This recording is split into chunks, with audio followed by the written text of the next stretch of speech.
Race 2 for the Davanti Tyres MX-5 Cup is about to get underway. The cars are lined up as they finished the first race, so it's Paul Maguire on pole position and Ian Tomlinson in second. Paul, scorching hot here. How's the car holding up? How are you going to handle going into the first corner? You've got a lot of fast cars behind you. Well, to be fair, it's the second time the car's been out since Christmas, so it proved a point yesterday, which is good. The top 7 drivers, if you look at the lap times from yesterday, it was all dead on. It was all within thousands, so it's going to be an exciting race. It's going to work harder this one. Yeah, you're nervous going into that first corner? Never nervous, but cautious. Yeah, cautious more than anything. You obviously got a green flag lap this time, so you know, we get a little bit of warmth from the tyres, but you don't want to overdo them because they won't last the race. So you're just playing with statistics all the time. Yeah, there's a lot to think about going around this short circuit, especially with this heat. It's extremely tactical. You've got a lot of cambers on the track, you know, and everybody, like I say, at least the front 7 have got a similar lap time in race pace. We're all carrying the same fuel.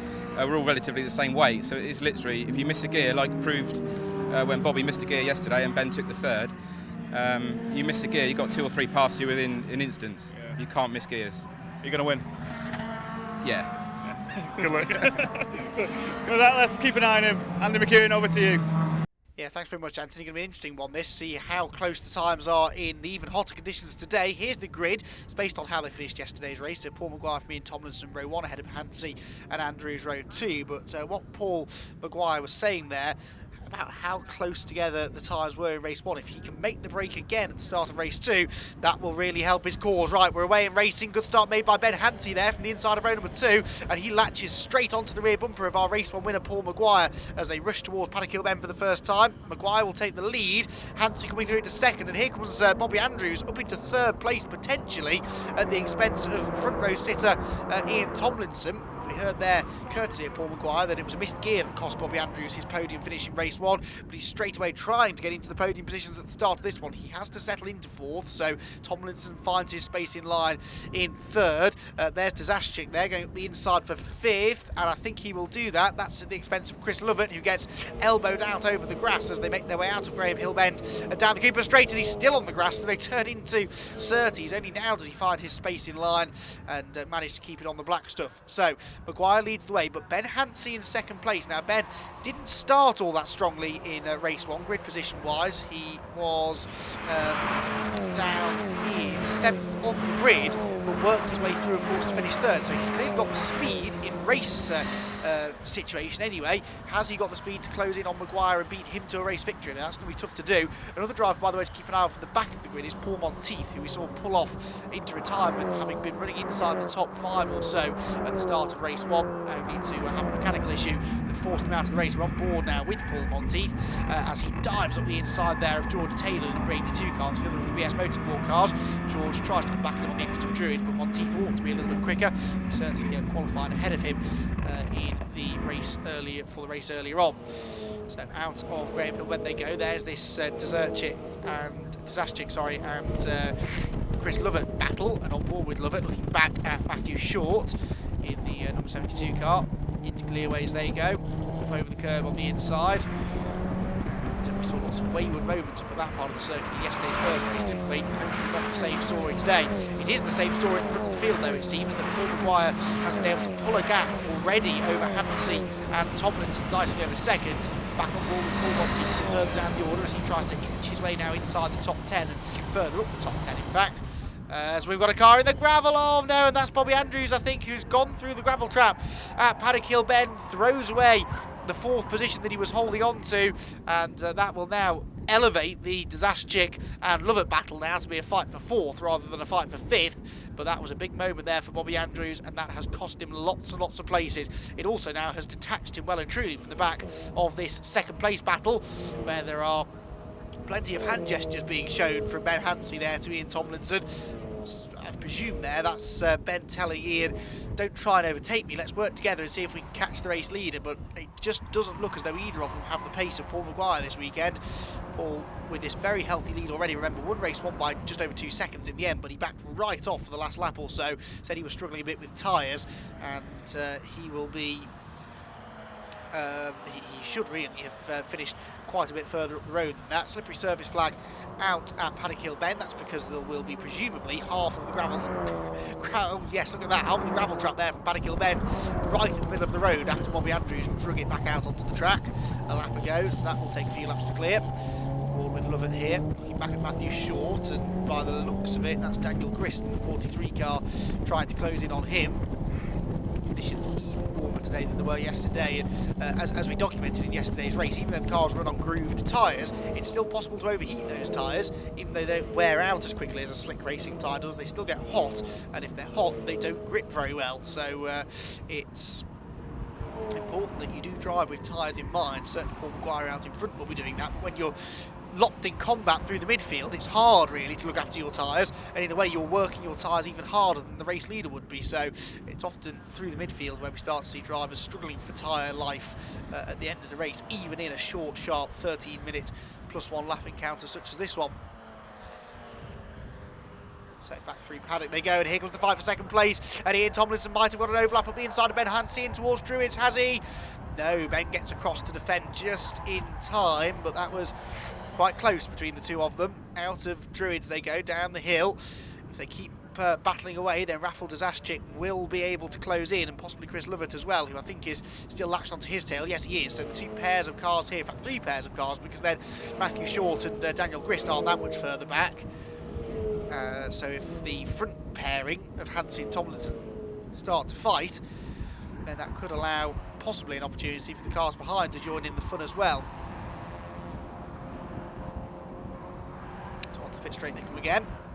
And Ben Hansie, having made storming progress through the field in race 1, looks like second is as good as it's going to get in race 3, but if you can finish there, that will at least benefit him potentially going forward into race 3, although race 3 does feature a reversed grid, a partially reversed grid, so in a way he may as well go for this here. Oh, look at this defensive line again being taken by Hansie there to try and keep Tomlinson at bay, but Tomlinson goes right on the outside at Druids. Now if he can stay around the outside and Hansie leaves him room on the exit, that gives him the inside for Graham Hill Bend, and that was really good driving there from Ben Hansie. He was perfectly entitled in that situation actually to run right out to the edge of the track and push Ian Tomlinson off it, because he's entitled to take his racing line.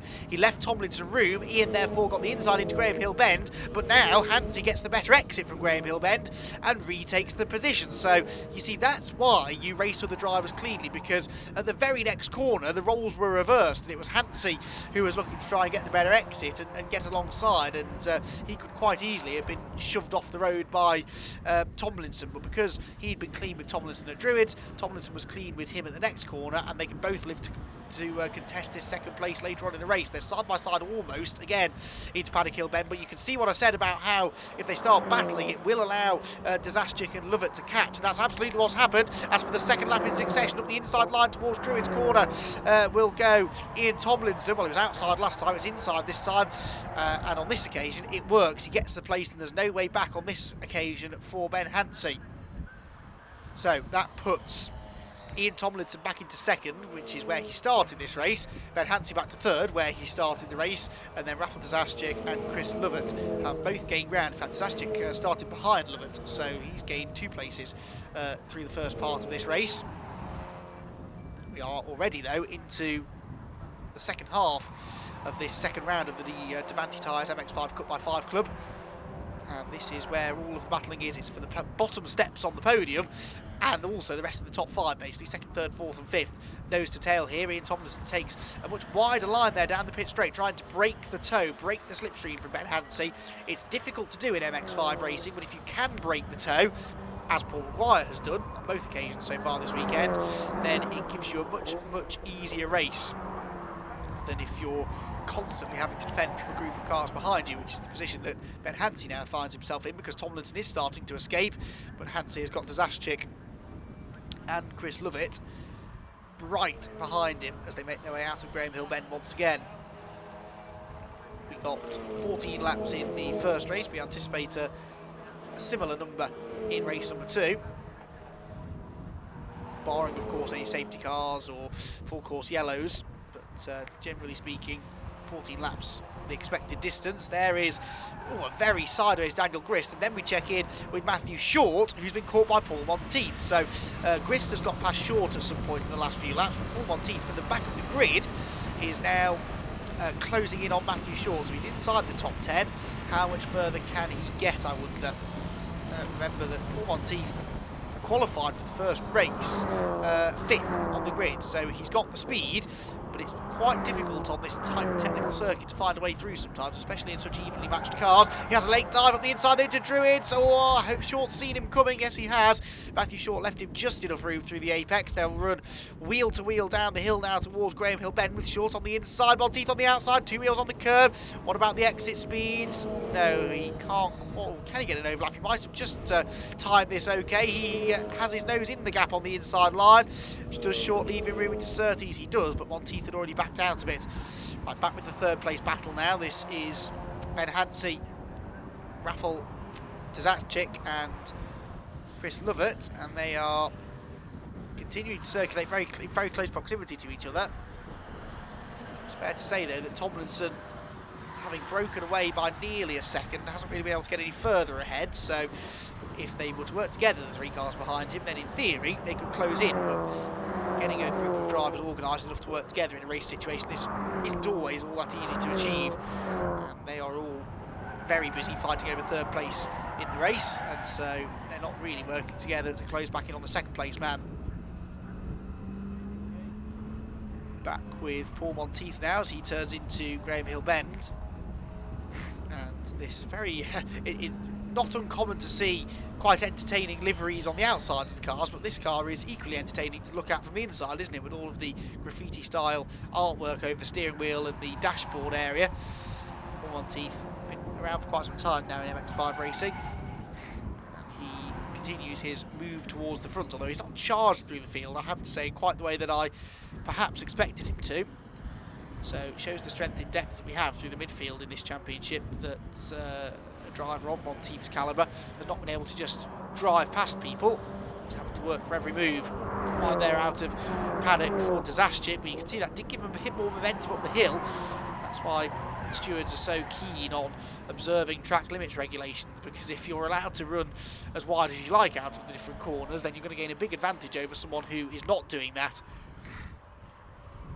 Down into Graham. Oh dear, Ben Hansey sideways there on the throttle, and that costs him momentum down the Cooper straight. This could be the chance that Dzaschik's been looking at to try and get onto the podium. Remember, Rafał actually qualified second for race 1, but went backward from the start, and it's taken him until towards the end of race 2 now to get himself back in a position to fight for a podium place. He's got one driver standing in his way of finishing on the podium, and that driver is Ben Hansey, podium finisher from race 1. But that's not going to be an easy pass to make. Oh, this is interesting. That's Matthew Short back ahead now of Daniel Grist. It looked like Daniel had been pulling away from Matthew, but Matthew's caught him back up over the last lap or so and has retaken the position. So Paul Monteith were on board with his following those two around, trying to join in the fun if he can. Really see the compression there through the dip as we ride on board with Paul. Back through Druids he will go, and it's been a strange race this for Paul. I really did think that he'd be able to get past the likes of Daniel Grist and Matthew Short a bit more quickly than he has, but it just goes to show, as I said, how competitive it is. He is now though alongside Grist, and he's going to go through, so that's one more place gained by Paul Monteith. Matthew Short, the next of his targets. As they go through Surtees, McLaren and Clearways, he will look maybe to try and get in the slipstream down the pit straight, but he's been struggling to get past Short for quite some laps now. Back onto the straight they go, which is actually not really straight, it's curved pretty much right the way down the length of the start-finish line. And that just makes lining the car up for Paddock Hill Bend that little bit more tricky, because you are doing so on a corner. Side by side for third place there, Rafał Dzaschik is up the inside of Ben Hansey, and he's going through. I thought for a moment maybe that Chris Lovett could have followed him, but no, it is just Dzaschik that goes ahead. So good stuff there from Rafał. We didn't see how that started, but he has made the move. Has he now got the time or the pace to close in on Ian Tomlinson? His first priority has to be to try and get away from Ben Hansey and Chris Lovett, but if those two start dicing behind, that could give him a chance to escape. Lovett will want to keep Dzaschik in his sights because they have been fairly evenly matched all weekend. Back out towards the end of another lap. We're getting now into the closing stages of this second round of the Davanti Tyres MX-5 Cup by 5 Club, and Rafał Dzaschik has just moved through into third position, sorry, into second position, no, third, I was right the first time, as we do now go on to the final lap. So third place for Dazashchik, fourth for Hansi, he's off the podium for the time being. Oh, Rafael flirting with danger again there, coming out of Paddock Hill Bend. But in fact it's Lovett who's on the attack, looking to the outside of Ben Hansi at Druids. And that is exactly what Rafael wants to see in his mirrors, because it just means that he's been able to pull out that little bit of a gap over the 2 cars behind. He doesn't have the time to close in on Ian Tomlinson, unfortunately, but if he can just hold on to this third place, that will be a first podium finish of the season, of course. So they make their way up through Surtees for the final time. I don't think Chris Lovett's going to be close enough to have a go into the final corner, but as the they dice away for the lower positions at the start-finish line, it is Paul Maguire taking win number 2 from 2 here at Brands Hatch in more dominant fashion even than he did in race 1. Ian Tomlinson comes home second, nearly 8 seconds further back. Third place for Rafael Dazashchik, fourth Ben Hansi, and fifth for Chris Lovett. However, we are being notified of a 5-second time penalty for Rafael Dazashchik, so that will actually drop him back down the order. So here is the confirmation of that result. It's Maguire from Tomlinson from Hansi third again, Lovett fourth, and Dazashchik drops down to fifth. Matthew Short is sixth, Daniel Grist is seventh, then Bobby Andrews eighth, George Taylor ninth, and Paul Monteith 10th. Then Moody, Howard Lancashire, Zarin Dallas, and Bill Pitchford round out the 14 finishers. Paul spoke to you before the race and you're saying you wanted to get a clean start, and you did it, and it went well. It's all about the start. I mean, the green flag lap didn't go so well, the start on that one, so I would have bogged down if that was the real race start. To be fair, once you go into the first 2 corners alone, you're almost free and clear. They tussle behind you, so you've got the time to sort of just get away. And you just pulled the ball through reverse grid. It was a 9, so you started 9 for the next race. How does that make you feel? Yeah, I'm not convinced it wasn't a 6. I didn't see the black line under it. So yeah, if it's a 9, it's a 9. But there's a lot of places to make up. You never know. Fingers crossed. Ian starts second on the grid. It was a great start by Paul. You couldn't have caught him. Is it just going to be chasing him all year now? Well, no, hopefully not. Brands isn't my favourite track, to be honest. So I'm hoping somewhere else I might be able to, get a bit closer to him. Yeah. So it's going to be a decent scrap all year. There's some great competition. Yeah, there's some few fast drivers there and a few coming through, sort of this year stepping up a bit. So yeah, there's plenty of competition.